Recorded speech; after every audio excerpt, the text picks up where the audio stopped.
Welcome to Brace Tutor. Today we'll be doing statistics, and under statistics we'll be doing probability 2.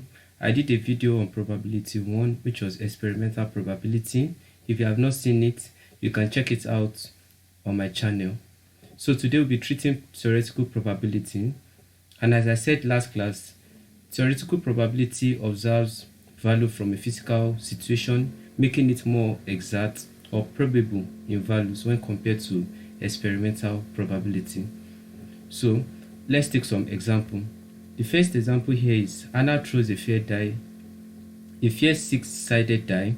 What is the probability of obtaining a 5, a 4, an odd number, either 2, 3, 4, or either 2, 3, or 4? So let's check the solution.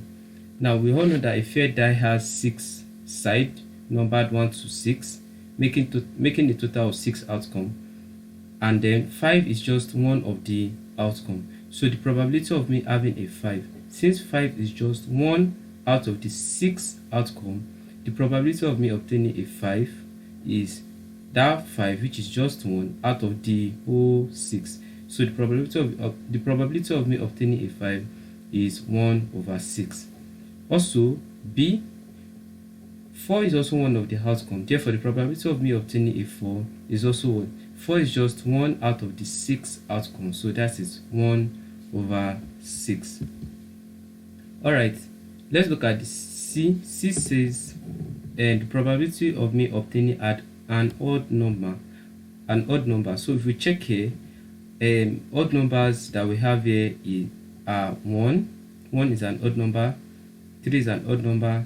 5 is also an odd number. So we can see 3 out of these 6 numbers are odd numbers, which are 1, 3, and 5. So each of these 1, 3, and 5 are having the probability of me obtaining 1 is 1/6, of me obtaining 3 is 1/6, of me obtaining 5 is also what? 1/6. So I can either have 1, the probability of me obtaining 1 is 1/6, or in probability signifies addition. So on combined probability, we'll be talking about addition rule and multiplication rule. So you can check out the video on my channel for combined probability for more explanation on this. So the probability of me obtaining a 1, a 3, a 5 is just 1/6, 1/6, 1/6, the addition of them all, and when we break it down we get 1/2, or 0.5. Also, the probability of me obtaining 2, 3, or 4. So the probability of me obtaining 2 is also 1/6, 3 1/6, or as I said before, all signifies addition from addition rule of probability. So it's also 1/6. So when we add it, we get it to be 3/6, which is 1/2. So before we take our next example, you need to know this, and that is the probability of an event not happening. So the probability of an event not happening, let's call P to be an event, or the probability of an event happening. So if P is the probability of an event happening, now 1 in probability is usually the certainty that an event will happen. Let's look at this range. Now, probability, any answer you get under probability cannot be negative, and it cannot be more than 1. Now, when it is 0, it means that event will certainly not happen.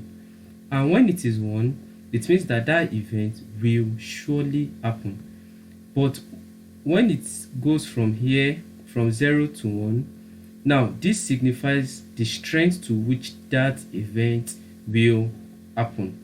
So probability ranges from 0 to 1. So what it's saying is that the probability of an event not happening is 1 minus the probability that that event will happen. So if P is the probability that an event will happen,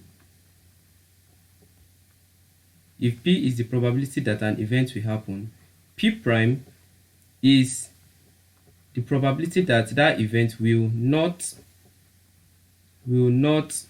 happen. So that is what, let's take an example here.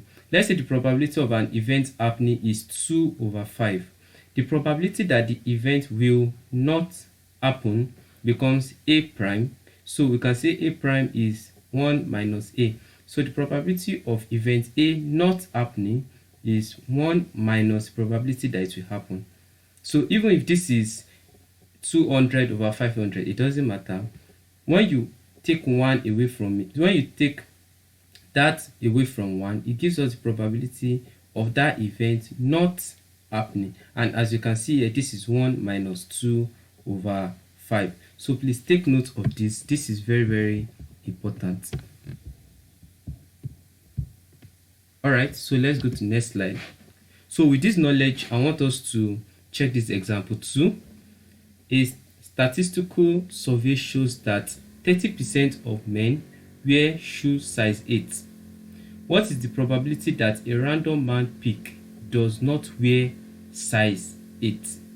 Now, we can see that, okay, from here, the total percentage sample space is 100%, because this question gave us the number of people that wear, the number of men that wear shoe size 8 in percentage. So we can see that the total sample space here is 100%. You know, percentage is relative. We might not know the exact value, but it has given us an idea that, okay, out of 100%, 30% of men wear shoe size 8. So of course, we can find the percentage of men that does not wear shoe size 8 to just be 100 minus 30%, and we get 70%.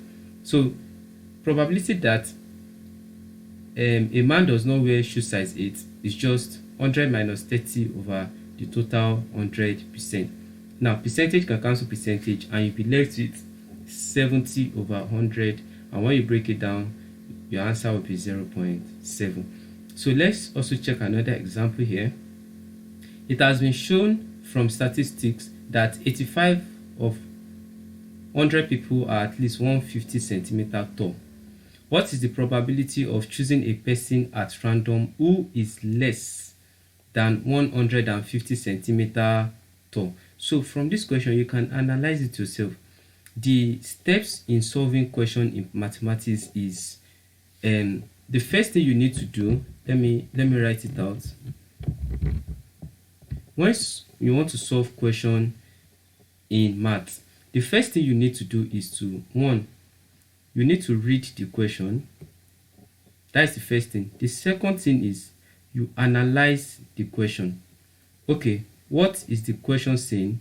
And then try to analyze the question. Then you now look for best method, the methodology to use. Then you solve. Now all this happens within seconds. All these 4 things. Okay, you read, you analyze, you look for the best method to use, and then you solve. So most people, they try to do this 4th step to be the first one. No, these are the steps to solving math problem. For now, for example, here you can see 85 of every 100 people are at least 150. So I know that, okay, you can see what I did here. This is what we call analysis. You see, I didn't just jump to solving the question. What did I do? I analyzed. My total sample space here is 100. That is the total number of people we have here, 100. Now I need to know people. Okay, from the question we know that people who are at least 150 centimeter tall are 85 people. 85 people are at least 150 centimeter tall. Now if I want to know people that are less than 150 centimeter tall, I can find it. If these people are at least 150 centimeter tall, so I can know people who are actually less than 150 centimeter tall. At least 150 centimeter tall means that they are 150 centimeter and above. So that is what at least. Least means the minimum height was 150, and there are 85 people. So if I want to know people that are less than 150 centimeter tall, I can know, okay, there are 100 people, of which 15 people are less than 150 centimeter. So we can see probability of people who are less than 150 centimeter tall. We see, okay, 100 minus, that is the total number of people minus people who are at least 150 centimeter tall. So we can see that 15 people are less than 150 centimeter tall to the total number of people, and we can see that we'll get what, 0.15. so this is a classwork for you to do, and before I solve it, we want you to pause this video, give yourself 5 seconds and see your knowledge on theoretical probability. This is just one of many questions on theoretical probability, so you can also do well to use the resources you have, either your textbook on the internet, to check more questions on theoretical probability. But for this video, this is a little example for you to check your knowledge on theoretical probability. And as you can see, I've put the answer here. I will also be solving this classwork here. I'll be solving it here. So before I solve it, I want you to make attempt, pause this video and make attempt of solving it. Alright, so I'll give you 5 seconds. Alright, so let's analyze the question. Alright, I've read the question, so let's analyze it. We've seen that in every 2 million tickets,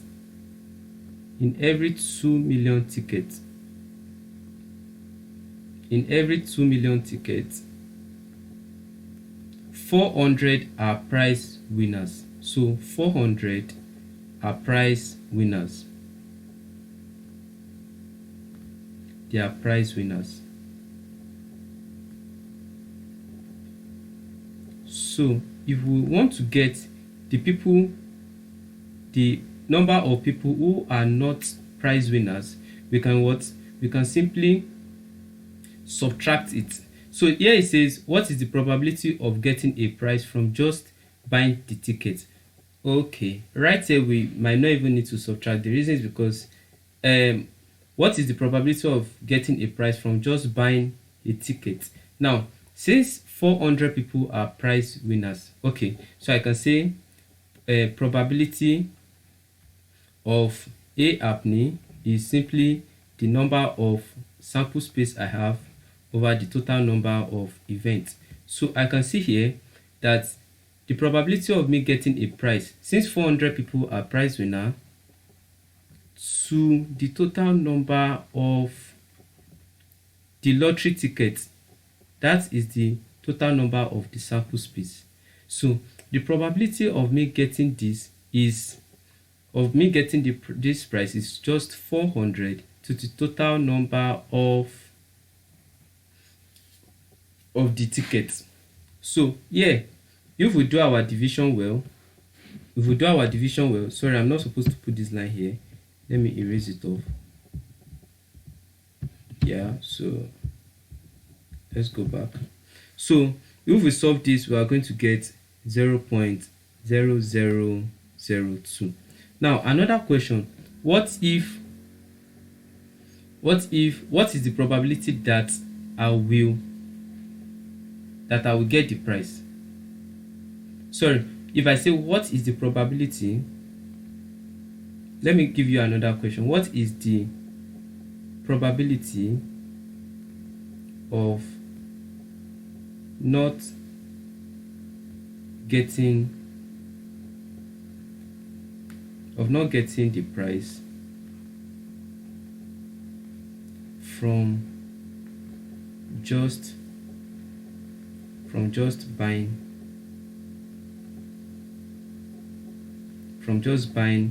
a ticket? So if I want to find the probability of me not getting the price from just buying a ticket, now from what I was doing here initially, I actually thought this was the question I gave you guys. Sorry, I did not know it's supposed to be like this. So but let's treat it. What if I want to find the probability of not getting a price from just buying a ticket? If you've been following me, you can see that there are actually two methods to which I can solve this question. Hello, Trust you've been enjoying the video and you have been learning. So I want to use this opportunity to invite you to my private tutoring, which takes place on Zoom online. And I basically teach physics, chemistry, and mathematics. You can check more information on the flyer which is shown on this post, and feel free to message me on WhatsApp. My WhatsApp contact is there, and you can also email me for more details. Thank you very much. So if I subtract this, I'll be getting 1,999,600. So these are people that are not prize winners. So the probability of me not getting a prize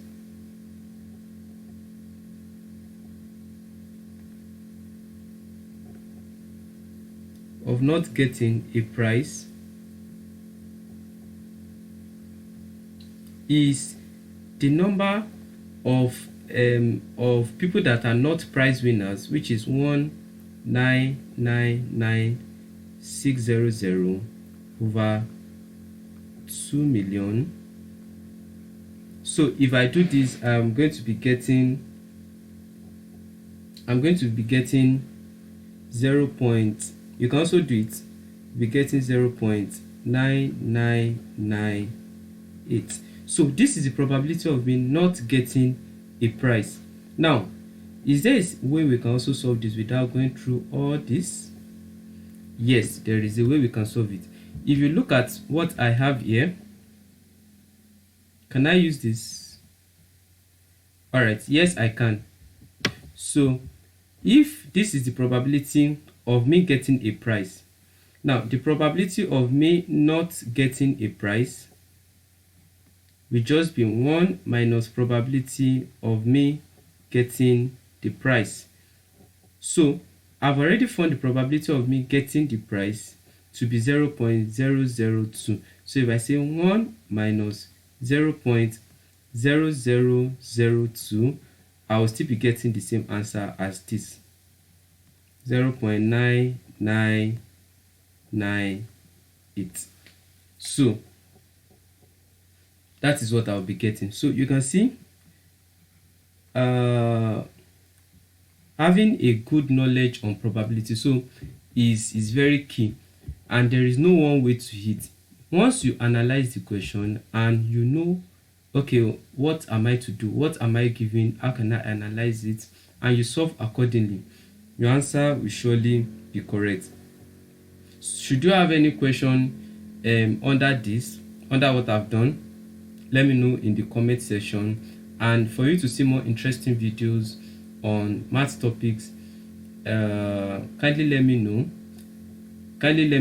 in the comment section, and please subscribe to this channel so you see more of my videos. Please like my video and let me know how well you've learned or what you need me to improve on while teaching. Thank you very much. I really appreciate. This will be the end of this video.